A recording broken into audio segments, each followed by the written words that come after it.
Hello and welcome to A Course in Miracles 365, Awakening to Love. I'm your host, Tomas Garza, and as always, it is my joy and pleasure to be here with you talking about a spiritual text, thought system, and practice that has absolutely transformed my life and that I absolutely love. And I'd love to talk about it. So thanks for joining me here on Enlightened World Network. If you're just tuning in to this, I know we've had some people that have tuned into this live stream regularly in the 4 weeks or so since we launched it. And thank you all for doing that. Thank you for all of your likes, your hearts here on Facebook, the comments, shares, all of that. And by the way, that's an open invitation. If you know of people on your friends list that might be interested in this live stream, that might be interested in finding out more about this really, really wonderful spiritual text and what it can do, no matter what your background is, what it can do for you in your own life, then definitely please share this live stream with them. Absolutely. Yeah, the more shares, the more people it reaches. And that's really what we're going for here. It's what we're going for on Enlightened World Network. It's what we're going for in our lives anyway, because really it is a community and it's a joint effort. No question about it. So we're going to talk about that, in fact, today. And I'm curious, before we delve into today's workbook lesson, which is workbook lesson 18, I'd love to know from you if you're studying A Course in Miracles and you're here live, or if you're catching the replay, feel welcome to put this in the comments. I'm really curious to know how this has changed you. How are you different now, having been exposed to the Course versus prior? And if you're just starting, that's okay too. Have you noticed any change? If you started with me on day one of the workbook, and we're now on to lesson 18, have you noticed any changes? What's coming up for you? One of the things that I love to do is take questions, whether they're live or on the replay, from you and comments. I'd love to know how this beautiful text, this beautiful workbook, this beautiful practice, because it is a practice, I'd love to know how that has impacted you and made a significant change or a subtle change in your life, whatever that looks like. And I'll look at the comments here. There's very little, honestly, that needs to be said about the fundamental practice of workbook lesson 18. And hello, Caroline. Good afternoon. Thank you for tuning in here. Yeah, workbook lesson 18 emphasizes the theme that we're talking about today, and that's that we're joined. You can look in the title, and I just, in my mind, it made it about as clear as I could that we're joined. And the idea that we're all one is not some ganja infused pipe dream. We're not making it up. It's not just a lyric in a Bob Marley song. We really are one. Why is that? How is that? Well, if only God is and nothing else actually exists, it's just one. It's unitary, unified, joined. Minds are joined. We're joined. That is the ultimate truth. Now we're here having these experiences that most definitely feel and appear to be separate, right? Your neighbor doesn't look like you. You may be tall, your neighbor may be short. They may have a different philosophical outlook on life. They may belong to a different political party. They might be a different ethnic group. Their family may have come from another part of the world. Whatever that looks like, we appear to be having all these differences, but at the core, we are one. We are just love. It's not something that we tune into every so often because there's a popular song about love. That's actually what we are. So any spiritual growth process is a process of awakening to that. That's why that's the subtitle of this live stream, Awakening to Love. Because we already are that. We're not incomplete. Certainly feels like we are, doesn't it, sometimes? We're not broken. You are not broken. At your fundamental core, you are not broken. And there are many ways, we call them spiritual paths, back to the living, breathing experience of that reality. I mean, experience, the living, breathing, constant, and consistent experience of that reality. We call them spiritual paths. They're ways to reawaken, to peel off our armor, so to speak. People talk about layers of the onion. They're really, those are armor. We've armored ourselves defensively. In a defensive posture, we've armored ourselves against something like an outside perceived threat. Maybe it's another nation. Maybe it's somebody across the street from us. Yeah, maybe it's our own self. Maybe it's a voice on our shoulder that is telling us we can't do something.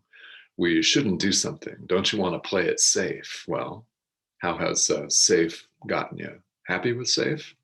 We have these competing voices sometimes in our mind. Maybe it's that. Maybe it's that for you. Lesson 18 emphasizes, and we'll visit it again if this is new to you, if the workbook is new to you, if A Course in Miracles is new to you, this is not a problem. That's fine. I really welcome you and I'm glad you're here. It's really interesting and fun to do something for the first time. And those of us like myself that have done this and been through that before, we're still in the same place where if I'm looking at this workbook lesson, I'll get more out of it if I'm approaching it as though I'm seeing it for the first time. So we get in our own way when we assume we already know something. Oh yeah, like that's yesterday, that's old. I already know that. All right. Then are you experiencing constant love in your life with no anxiety, no suffering? No? All right. Well, join the club. Join the club, right? It's coming from a standpoint of, I want to see this. I choose to see this with new eyes for the first time. That's why when you see a movie that you love more than once, you notice different things about it. You find that you gain a deeper understanding, that a plot or a character that really spoke to you speaks to you even louder now. Same thing with reading a novel, with reading a poem, reading a book. The 50th time you do that, that you might gain insight that you didn't have on go around number 1, 2, or 3, for example. And this workbook is absolutely no different than that. So if you end up doing this 25 to 30 times in your lifetime, you will most definitely be different after 25 or 30 runs through than you are right now. All right, so let's check a couple of the comments, then we'll just talk about lesson 18 real briefly here. So Carol Ann, you're on day 81. All right, that's fun. It's definitely helping you understand you're connected to God and all your fellow travelers in this life. Yeah, and that's really what we are. Thank you for that comment. I appreciate that. Fellow travelers, I love that. Because that's what we are. We're all on this journey. And really, it's not a journey like we would think of a journey. I'm here in Phoenix, Arizona. Let's say I want to get in the car and drive to Los Angeles. It's 5 hours away over here. It's not a journey like that. We're actually traversing space, time, going somewhere. It's a journey in the sense that we're just reawakening. We really actually don't even have to go any place. You could stay, your physical body could stay right where you are and still experience awakening. You don't have to go. We don't have have to. We can, but we don't have to travel to places like India. We don't have to sit retreats on the beach in Costa Rica, though I would really, really like to do that. I would love to do that about now. You? Yeah, I think that sounds fun. But we don't have to do that because this journey is an inner journey and we're all making it together. I love this. Yes. And hello, everybody that's watching, and thanks you for the shares. And Deidre says, this is my first time doing the workbook aspect. Okay, cool, cool. I'm glad. Yeah, it's easier to relate and it's fun this way. Okay, I love that. It's really fun to share things with other people, and I find it's really beneficial to compare and talk about our experiences. And yeah, here's the thing: is that whatever experience you have with this is what you were meant to have. So somebody might relate to a lesson like today's, and other people might experience some extraordinary, and I mean with emphasis, extraordinary resistance to it, where our ego saying, no, no, no, no, in a panicked voice, trying to do anything to distract us, to get us to stay where we are.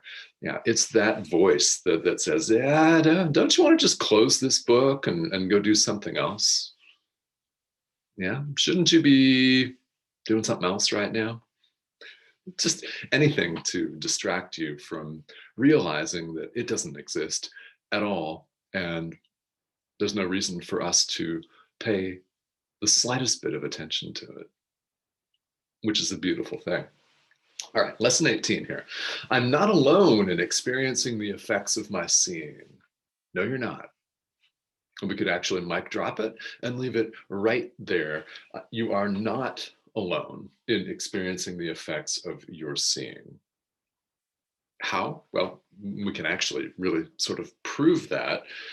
Let's say you're looking out a window and you're looking at a thing that we call a tree that has this thing that we call a trunk, and these things that we call branches, and these things that we call leaves. And if you're looking at a conifer like a pine tree or a spruce, needles, right, their leaves fulfill the same function. There's green stuff on it, right? And we call it a tree. It's just language. We could have named that object anything else. The point is, we appear to be looking at the same thing, and we're not alone in looking out a window, seeing something that looks like a tree, and experiencing that as a tree. We get the effects of that. We're not alone in seeing the sky. If you see the sky as blue, that's the color that it appears. We're not alone in experiencing that effect. We're in the middle of a pandemic. We're not alone in experiencing the effects of that. That's for sure, right? You can look anywhere in the world, all around you in your experience. And if you're willing to take a couple of seconds out of your daily life, daily grind, daily rat race, I don't know, whatever you want to call it, your daily experience, if you're willing to step out and take a little pause and think about this idea that you're not alone in experiencing the effects of your seeing, then that will begin to introduce into your mind and into your thoughts the fact that minds are joined. We really joined. I know it doesn't appear that way because somebody else could be having thoughts of anger, frustration, and rage. Meanwhile, you are having a great day. You feel joyful. You feel connected, like you want to give everybody a big hug. And somebody in the next room could be having a completely different experience. Yeah, they could be feeling depressed or frustrated, stuck, maybe angry. So it appears we're having these different experiences, but our minds really, when it gets right down to it, are joined. And today's practice of lesson 18 in the workbook is just introducing that. And the workbook is beautiful this way, isn't it? It kind of gently, I mean, you may feel that some of these lessons come across like a sledgehammer. And if that's the way that that happens for you, consider that that's the way that was meant to come across and really get your attention and grip you for the day. But a lot of these are, especially early on here in the workbook, are gentle introductions into the Course in Miracles as a thought system. And what you'll discover as we go through them is that the ideas will be repeated. They'll be repeated in slightly different forms, but they'll be reinforced. And the idea that minds are joined is something that the text of A Course in Miracles talks about extensively. And we're seeing it here in this lesson in the workbook, and it will continue to get reinforced as we go forward. So if you have additional questions, comments about this lesson or any others, I'm happy to be of assistance to you. It's really my pleasure to be here on Enlightened World Network, sharing all of this with you. And thank you so much for tuning in. And again, if you know of somebody who's interested, maybe a friend or family member or a colleague, somebody that might be interested in this, definitely point them in the direction here of Enlightened World Network. Have them like the Facebook page, have them tune into the show guide. And this show kind of bounces around a little bit in terms of the time that it airs. Tomorrow it's at 11 o'clock a.m. Eastern Standard Time here in North America. So you can check the show guide for details on when it airs, but this is daily. So I will be coming to you every day. And I really thank you so much. It means so much to me that you have taken the time out of your day to join me here, and that you're taking time out of a busy life to work on your own awakening. That's the greatest gift that we could give the world. It's the greatest gift we can give another person. It's the greatest gift by far that we can give ourselves, is to devote some time to our own awakening. So thank you so much for joining me. I'll see you again here tomorrow. This has been A Course in Miracles 365, Awakening to Love.